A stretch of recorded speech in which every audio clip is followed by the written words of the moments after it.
Who is Leo XIV? On the evening of May 8, 2025, the world paused. Thousands gathered before St. Peter's Basilica, eyes fixed on the balcony that would unveil the next chapter of the papacy. White smoke had already risen, signaling a decision, and hearts beat in unison, curious, hopeful, anxious. Then came the announcement that would change everything: Habemus Papam. But this was no ordinary pope. For the first time, the spiritual leadership of over 1 billion Catholics was entrusted to an American, a gesture that resonated loudly, and in many languages. The new pope chose a name steeped in history and symbolism, Leo XIV, a name denoting strength, courage, and, simultaneously, wisdom. But who is Robert Francis Prevost? A man who, until recently, was little known outside the most attentive ecclesiastical circles. What is known is that his ascent to the throne of Peter was no accident, nor isolated from a broader context. We're speaking of a leadership that echoes the Christian legacy built over centuries, yet dares to move forward, walking in the footsteps of Francis, with a broad vision of humanity and a heart ready to listen to the world. And the most intriguing part? This new pontificate has already begun with challenging questions. What does Leo XIV think about war? About the future of the Church? About topics that divide the faithful, politicians, and even entire families? What can be expected from someone who hails from the US but bears the challenge of representing all peoples, all cultures, all human dramas? It is in this scenario that a journey begins, promising to stir not only the Vatican's inner workings but also the spiritual destiny of humanity. And perhaps, if you look closely, it may touch your life as well. Chicago, 1955. In a modest home surrounded by immigrants and dreams, Robert Francis Prevost, the future Leo XIV, was born. From a young age, there was something different about the boy who blended his mother's Spanish roots with his father's Franco-Italian temperament. It was as if he already embodied the universal spirit of humanity. He grew up amidst books, faith, and community, with an insatiable curiosity. It didn't take long for him to realize that his path was greater than himself, a path that led to a vocation transforming his life. At 18, he chose to dedicate himself to religious life, joining the Order of St. Augustine. He wasn't an ordinary young man. While delving into studies of theology, philosophy, and mathematics, he nurtured a sensitive eye for others' suffering. This very sensitivity led him to Peru. There, amidst mountains, extreme poverty, and forgotten communities, Robert flourished. He served as a parish priest, mentor, and teacher, aiding through both the word and practical actions, from community efforts to personal visits. In truth, his papacy began there, barefoot and with his heart among the people. The turning point came when, as a bishop, he was recognized for his firm and pastoral leadership. In 2023, upon being appointed prefect of the dicastery for bishops by Pope Francis, he entered the core of the Church's governance. It was a sign that something greater awaited him. Despite his impeccable academic background, he remained grounded and attentive to the people, a model for those wishing to serve without being consumed by power. His way of living the Christian legacy, without ostentation and authentically following Francis, earned him the trust of cardinals worldwide, explaining much of what was to come. The 2025 conclave was one of those moments when the world holds its breath. White smoke, eyes turned to the heavens, and a name few anticipated, Leo XIV. On the fourth ballot, the cardinals made it clear they weren't seeking a politician but a pastor. When he appeared on the balcony of St. Peter's Basilica, smiling humbly, something became evident. The new pope bore a rare peace in his gaze. More than that, he spoke to the heart. In Italian, in Spanish, but above all, in the universal language of hope. From the very first moments, Leo XIV demonstrated he wasn't here to repeat formulas. He aims to unite, not impose. His pastoral vision carries the scent of the earth, the touch of the people, the embrace of inclusion. He speaks of bridges, not walls.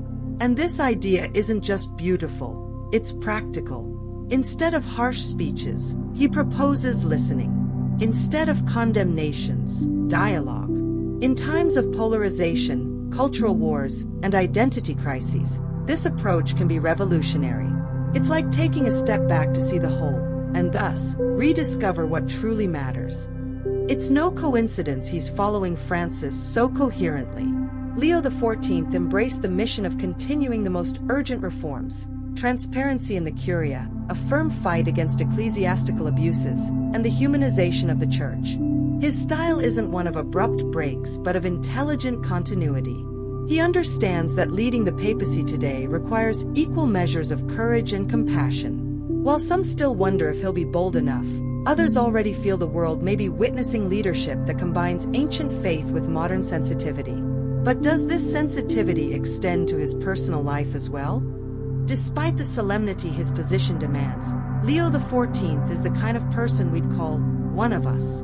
Before donning the papal white, he broke a sweat on tennis courts, a sport he loved and played whenever possible.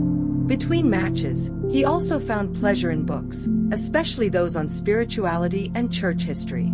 This shows how he values both body and mind. And let's be honest, a leader who cares for his own humanity tends to care better for all humanity. His charisma doesn't stem from grand productions or rehearsed speeches. It comes from the simple way he smiles or kneels to listen to a child. In meetings with the faithful, Leo XIV prefers walking among the people rather than ascending platforms. This choice speaks volumes. It shows he understands the value of presence. And in times of distance and superficiality, that carries immense weight. He's the kind of leader who seems to grasp that faith is transmitted more through example than through a microphone. If anyone thinks the papacy has transformed him into an untouchable symbol, they're mistaken. Leo XIV remains the same man who enjoyed sitting on a park bench, watching life go by, only now, with the responsibility of guiding millions. And perhaps, precisely because of this, he's so inspiring. Because he shows, without needing to say, that holiness and humanity aren't opposites, they're complementary. And speaking of humanity, how about we now look at his vision of the world and its dilemmas?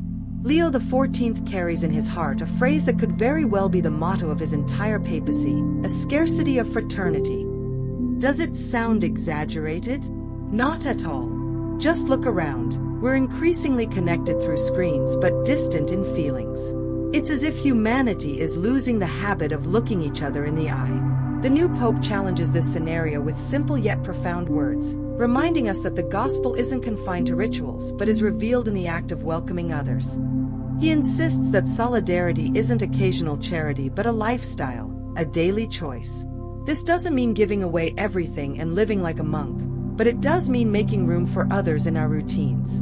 How? By visiting a nursing home, listening without judgment, buying from a small local shop.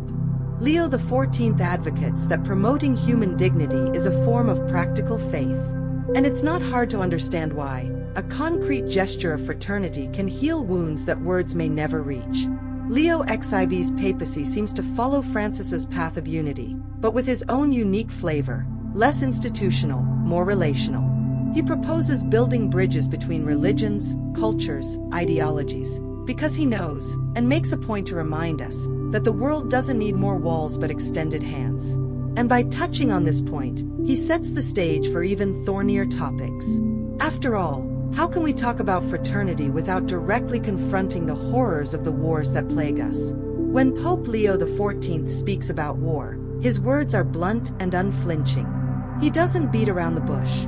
War is a senseless massacre that leaves behind a trail of pain, suffering, and devastation. To him, there is no justification for the arms trade that fuels conflicts around the globe. This trade, he says, is money stained with innocent blood. This is the bold and critical perspective of a pope who knows that peace cannot be a hollow word. It must be a real action, born from the grassroots, from small acts of resistance to violence. The pontiff proposes a movement that goes beyond theory, the reallocation of resources. His idea is simple yet daring, that the billions spent on the arms industry should be redirected to fight hunger and promote sustainable development. It's a vision that demands courage, both within and beyond the Church. And in this vision, Leo XIV continues the legacy of Francis, expanding the fight for peace and justice, reminding us that it is possible to shift the priorities of a world that often forgets those who truly suffer on the margins. But Leo XIV's papacy goes deeper. He doesn't stop at criticism or at proposing change. He also offers a practical solution: to create a global fund, financed by reduced military spending, to reverse the reality of suffering. Of course, this proposal extends beyond the Vatican. It requires global alignment. But by placing these issues at the heart of his leadership, Leo XIV challenges not only governments but every believer to think more deeply about the kind of world we are building.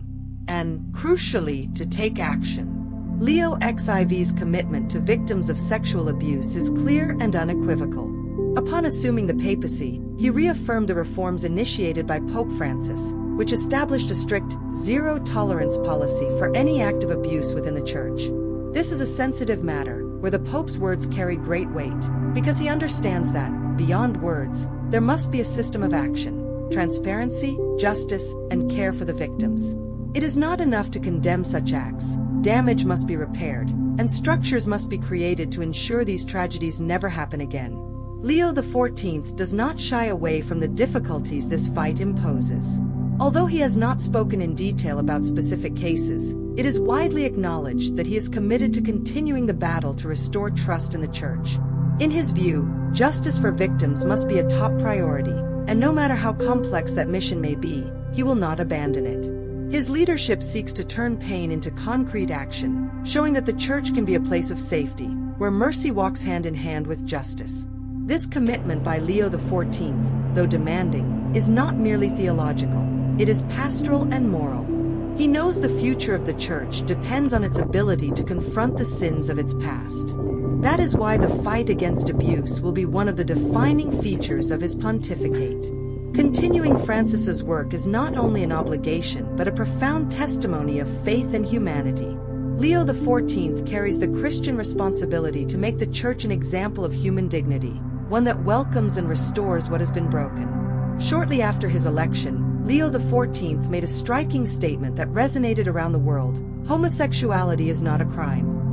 This declaration not only emphasized his pastoral approach to inclusion, but also underscored his commitment to accepting all people, regardless of sexual orientation. For him, love and hospitality are principles that must guide the Church, a place where no one should feel marginalized or rejected.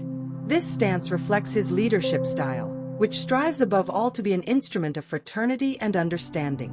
Despite his openness, Leo XIV maintains the Church's traditional view of marriage, which continues to be seen as a sacrament between a man and a woman. The Pope recognizes that doctrine and pastoral care must go hand in hand, and that pastoral mercy should prevail over rushed judgment. For him, welcoming LGBTQIA+ people is not a threat to doctrine but an opportunity to show the true Christian spirit, one of unconditional and boundless love. This balance between doctrine and pastoral outreach is challenging, but Leo XIV believes it is possible to navigate it with wisdom and respect. The importance of this approach goes beyond Leo XIV's words. His attitude reflects a broader movement within the Catholic Church, a shift toward being more inclusive and less dogmatic, where human dignity and mutual respect take precedence. By encouraging such dialogue, he not only upholds the Christian legacy of compassion, but also builds a safe space for all, regardless of identity or orientation. This, however, will remain a topic of ongoing debate and evolution throughout his papacy, as he seeks a Church that is more united and welcoming to all of humanity. The relationship between Leo XIV and Donald Trump's government begins with a curious observation. In January 2025, before his election, Pope Francis sent a letter to Trump urging him to govern with justice and avoid promoting hatred or exclusion. Although Leo XIV has not directly addressed the former president's administration, many believe he will maintain Francis's stance, defending the vulnerable, such as immigrants and minorities. As an American himself, Leo XIV is seen as someone who could have a significant impact on U.S. domestic politics, offering a more balanced vision between faith and governance. With his life experience and spirituality rooted in fraternity, Leo XIV will likely seek to influence American politics in a more inclusive and humanitarian way. His focus on solidarity and social justice could have far-reaching implications for controversial issues like immigration and minority rights in the U.S.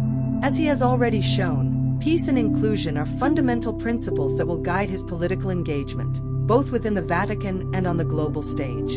The world expects Pope Leo XIV to be a peaceful mediator, someone who, while critical of political polarization, always strives to build bridges. His vision will be shaped, no doubt, by the faith of a spiritual leader, but also by a political awareness that reflects the complexities of today's world.